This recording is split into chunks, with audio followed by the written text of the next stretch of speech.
Assalamualaikum warahmatullahi wabarakatuh. Sahabat beriman, mudah-mudahan Anda masih selalu setia bersama kami di channel yang selalu menghadirkan kisah-kisah inspiratif. Pada kesempatan kali ini, kami sudah menyiapkan satu kisah berhikmah untuk menambah iman kita. Sebelum itu, mari support channel ini dengan cara like dan subscribe ya. Klik lonceng juga biar kamu nanti mendapatkan konten bermanfaat lainnya. Tagih zakat, Abu Nawas ajak Baginda menjadi pengemis. Pada siang hari yang sangat terik, Abu Nawas duduk-duduk santai bersama istri tercinta di beranda rumahnya. Ia enggan bekerja hari itu, maklumlah, cuaca sedang kurang bersahabat. Lagi asyik bercengkerama dengan sang istri, dari kejauhan beberapa prajurit kerajaan tampak mendatangi rumah Abu Nawas. Walah, baru santai begini kedatangan prajurit. Tentu mereka akan kesini menjemput saya, gerutu Abu Nawas kepada istrinya.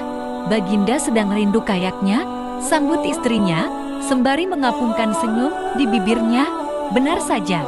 Selanjutnya, Baginda Raja pun mulai bercerita. Raja telah mendapat laporan bahwa di wilayahnya ada seorang saudagar kaya raya yang menolak membayar zakat. Saudagar tersebut bernama Tuan Kabul. Mengapa Baginda tidak panggil saja dia ke istana, lalu masukkan saja ke penjara?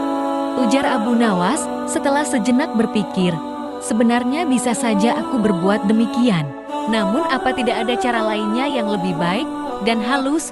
Soalnya sangat disayangkan kalau aku menghukum, kata Baginda Raja seakan menyembunyikan sesuatu. Bagaimanapun juga, dia dulu adalah orang yang paling rajin membayar zakat, tapi entah kenapa semakin dia kaya raya, malah makin malas membayar zakat. Lanjut Baginda. Akhirnya, Abu Nawas meminta waktu beberapa hari untuk memikirkan jalan keluarnya. Seperti biasa, jika sudah begitu Abu Nawas langsung pamit begitu menerima hadiah dari Baginda Raja. Ingat, kamu harus berhasil Abu, ujar Baginda menekankan. Setelah sepekan, Abu Nawas kembali ke istana. Bagaimana? Apa taktikmu sekarang? Tanya Baginda Raja. Beres Baginda, sudah ditemukan caranya. Cuma, saya dan Baginda harus jadi pengemis. Apakah Baginda bersedia? Tanya Abu Nawas. Pada mulanya, Baginda Raja agak kaget dengan ide Abu Nawas. Karena ada rasa keinginan kuat untuk menyadarkan Tuan Kabul, akhirnya Raja pun bersedia. Dengan memakai pakaian layaknya pengemis, Abu Nawas dan Baginda Raja pergi meluncur ke rumah Tuan Kabul.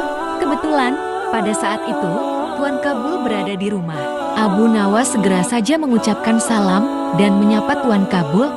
Apakah Tuan mempunyai uang rupiah? Kata Abu Nawas. Tidak ada. Jawab Tuan Kabul. Kalau begitu, apakah Tuan punya pecahan roti kering sekadar untuk mengganjal perut kami? Tanya Abu Nawas. Tidak ada. Kata Tuan Kabul.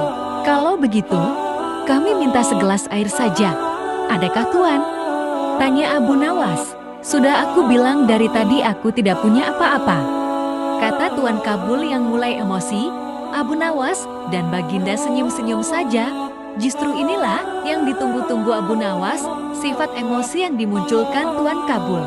Kalau Tuan tidak punya apa-apa, mengapa Tuan tidak jadi pengemis seperti kami saja? Sambut Abu Nawas. Mendadak wajah Tuan Kabul terlihat murung.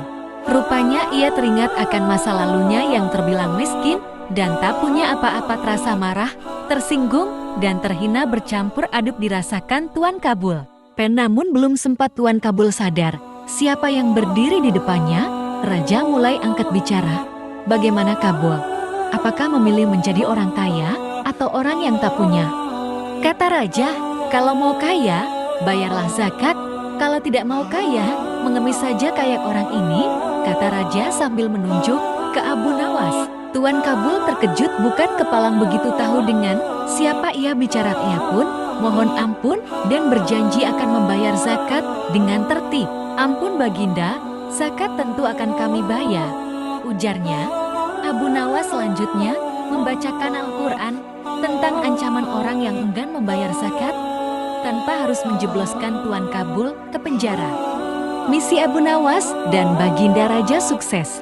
Masya Allah.